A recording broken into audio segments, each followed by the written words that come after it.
Higit isang siglo na ang nakakalipas nang magtapos ang unang digmaan pandaigdig noong 1918 at hanggang ngayon ay napakahirap pa rin maintindihan ang takot na dinaranas ng mga biktima ng nasabing digmaan. Milyong mga residente ang nawalan ng buhay at tahanan habang ang iba ay nagkaroon ng trauma at nawalan ng mga kamag-anak nang hindi nila alam kung ano nga ba ang sinapit ng mga ito. Maaring hindi na nakakabigla na ang mga battlefields ng conflict na to ay nakikita ngayon bilang mga hallowed ground. Pero haunted place din ba ang mga to? Maging ang mga hindi matahimik na kaluluwa na bumibisita sa Western Front in particular bago matapos ang digmaan?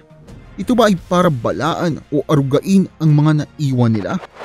Halina't samahan niyo kong tuklasin ang kwento sa likod ng nakaraan. Napakaraming mga sikat na kwento tungkol sa mga supernatural na nakalink sa World War I. Mula sa British Angel of Mons hanggang sa matandang sundalong French na sinasabing lumilitaw para tulungan ang mga kababayan niya sa kasagsagan ng matugong Battle of Verdun. Pero siguro ang pinaka-convincing ay ang mga individual accounts na nahukay sa paglipas ng taon sa mga diaries ng mga sundalo, pati na rin mga paperwork na napasa sa kani-kanilang mga kamag-anak. Sinabi ng Canadian historian na si Tim Cook sa National Post noong 2014, nakahukay daw siya ng mga first-hand reports ng mga ghostly encounters sa mga military personnel sa kasagsagan ng kanyang archival research. May mga spectral visions daw ang mga to, mga taong nakakakita ng multo, nakita ang imahe ng kanilang mag-ina, nakita ang mga namayapa nilang mga kasamahan. Isang sikat na halimbawa ay ang galing sa memoir ng isang Canadian veteran na nagngangalang Wilbert na sumulat tungkol sa kanyang wartime experiences sa isang libro na pinamagatan namang Ghosts Have Warm Hands. Dinetalye niya kung papaano siya natulog sa isang dugout isang gabi nang magising siya dahil sa mainit na kamay na nakakapit sa kanya. Nagulat siya nang makita na iyon ang kapatid niyang si Steve na namatay sa aksyon noong 1915. Ngumiti daw si Steve at sinanyasan siyang lumabas na sa dugout. Sumunod itong si Will pero nawala sa paningin niya ang kapatid nang i-adjust niya ang kanyang equipment. Kahit pa sinubukang hanapin ng kapatid, bigo siyang magawa yon kaya bumalik na lang siya sa pagtulog. Ilang saglit pa ay isang German shell ang bumagsak sa mismong pwesto na pinag-alisan niya na nagresulta ng pagkamatay ng dalawa niyang kaibigan. Kahit pa sinasabi ng mga kasamahan niya na dala lang daw yun ng sobrang alak kaya nakita niya ang kanyang kapatid. Sinabi ni Will na hindi naman daw siya uminom ng rasyon at pinanindigan na ang kuya niya ang nagligtas sa buhay niya at tinupad ang pangako na iuuwi siya ng buhay. Isa pang compelling account ang nai-report sa British newspaper na The Liverpool Echo kung saan isang sergeant major daw ang naghihintay sa pwesto niya na makitang dating commanding officer na papalapit sa company. Alam ng sarhento na nasugatan ang colonel niya sa nakaraang labanan at naputulan pa nga ng braso pero hindi niya alam na namatay ito habang papunta sa ospital. Pero sa kabila nun, naglakad daw ang colonel patungo sa buong company na kumpleto pa ang maputik na boots, may binoculars, 2 baraso at nakatingin daw sa kanila ng halos ilang minuto bago naglaho. Isa pang interesting na ghost story ay mula sa war poet na si Robert Graves na sumulat naman sa kanyang account na Goodbye to All That tungkol sa kanyang nakita na isang private chalonier sa bintana ng Belay sa Bethune noong 1915. Sabi niya, nakita daw niya ang batang sundalo na nakatingin at nagsalute bago naglakad patungo sa grounds. Nang tumakbo si Robert papalabas, wala na si Private Chalonier. Sa totoo lang, namatay siya sa Festubert noong May 1915.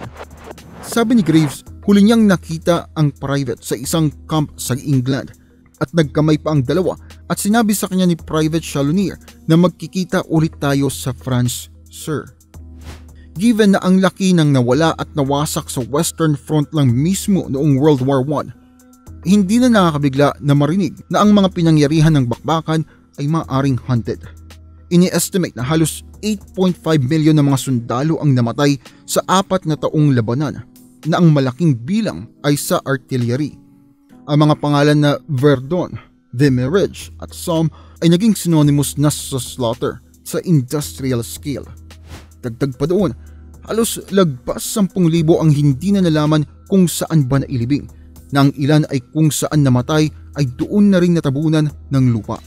Kahit pa sinubukan silang mabigyan ng desenteng libing, kalaunan ay nahukay din ang mga katawan dahil sa mga sumunod pang labanan. Sabi ni Tim Cook sa National Post, hindi lang daw naninirahan ng mga tao sa mga naging site ng mass murder, pero literal daw nakalapit lang nila ang mga patay. Kung may lugar man para i-provoke ang mga espiritu para bumangon muli dahil sa hindi sila naiwan ng payapa, ang Western Front ang tamang lugar para doon. Isa pang interesting na tanong ay kung ang manner ba ng kamatayan ng tao ay dahilan para magmulto sila sa lugar kung saan sila pinatay o sa mga taong naiwan nila. Base sa recent research mula sa NYU Langone School of Medicine sa New York City, sinasabi nila na alam daw ng tao na patay na siya under normal circumstances dahil ang kanilang consciousness ay nananatiling gumagana matapos ang katawan nila ay tumigil na. Pero di ba gagana to kung ang tao ay namatay sa isang biglaan at traumatic na pamamaraan kaya ng pagkakawatak-watak dahil sa bomba?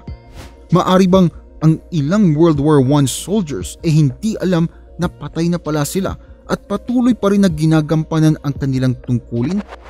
Maaring isa ito sa mga paliwanag kung bakit may ilang military men ay tila nakikita na parang nagtatrabaho pa rin. Pero kung sakali man, hindi ba dapat mas maraming sightings ang makikita natin? Well, pinagdidibatihan na dahil sa milyong taong namatay at halos lahat ay namatay dahil sa matinding circumstances. Ang mga battlefields noong World War I ay dapat na puno ng mga gumagalang apparitions. Pero tandaan na maraming sundalo ang nakakita ng mga kakaibang bagay pero hindi na nireport dahil natatakot na baka pagtawanan lamang sila. After all, ito yung mga kabataang lalaki na dinala ng mga oras na yun para ma-retain ang sense of stoicism at hindi magpalamon sa hysteria. At ang takot na baka ituring lang sila na may mental imbalance ang maaring dahilan para hindi ganoon karami ang mga written reports tungkol sa mga supernatural na pangyayari.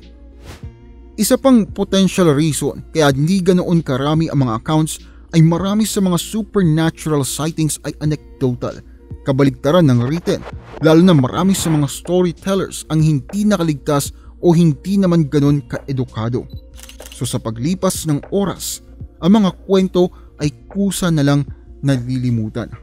Pinupunto din ng mga skeptics na ang World War I daw ay panahon ng matinding psychological pressure para sa mga nagsilbi.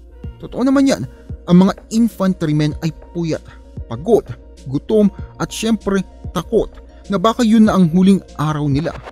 Ayon nga sa statistics na nasa 250,000 servicemen sa UK lang mismo ang nagtamo ng isang form ng psychosomatic illness na related naman sa mga labanan at ilan lang talaga ang nagkamot ng maayos. Sa ilalim ng mga kondisyon na ito, may isip mo rin na baka ang mga nakita nilang multo o hindi maipaliwanag ng mga imahe ay produkto lang din ng kanilang utak at isipan na binubugbog ng pressure at stress na kinakaharap. Baka ito ang kaso para sa ilan. Pero papaanong maipapaliwanag yung account gaya ng nagpakitang colonel kanina? Hindi lang sa nakita siya ng kasamahan niya, hindi rin siya aware na patay na siya. Papaanong mangyayari na ang isang grupo ay naka-experience ng parehas na stress-induced vision? Dagdag pa doon, maraming mga veterans na nagpasa ng kanilang kwento na dinala nila hanggang kamatayan, hindi na na-report pa ang kanilang mga supernatural experience. Isa ba itong suggestion na ang kanilang experience ay link sa battlefields na taliwas sa kanila individually? Maaring higit isang siglo na ang lumipas simula nung halos isang henerasyon ng mga kalalakihan ang nawala bago ang tamang oras ng kanilang paglisan.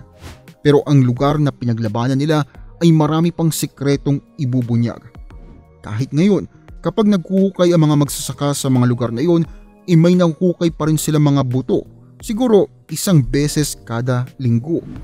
Sabi nga ng exhumation officer ng Commonwealth War Graves Commission na si Steve Arnold sa The Guardian, na isa lang o dalawa sa bawat 10 nahuhukay ang nakikilala dahil na rin sa tagal ng taong nakalipas at sa kakulangan ng mga ebidensya na natira sa mga labing nahukay. At minsan, may mga report din ng mga misteryosong liwanag o iyak mula sa dating kilala na no man's land. Siguro, ilan sa mga sundalong yun ay literal na naroroon pa. Hindi matahimik hanggang sa makita sila at maibalik sa kanilang tahanan. Kung nagustuhan ninyo ang video, huwag kalimutang i-like. Importante ang mga likes nyo para sa akin mga lords kasi alam kong gusto nyo ang mga video na ganito. At syempre huwag kalimutan mag-subscribe kung hindi pa at i-hit ang bell notification para pag nag-upload ako ay manonotify ka na merong bagong videos. Hanggang sa muli, kita-kits sa susunod na video.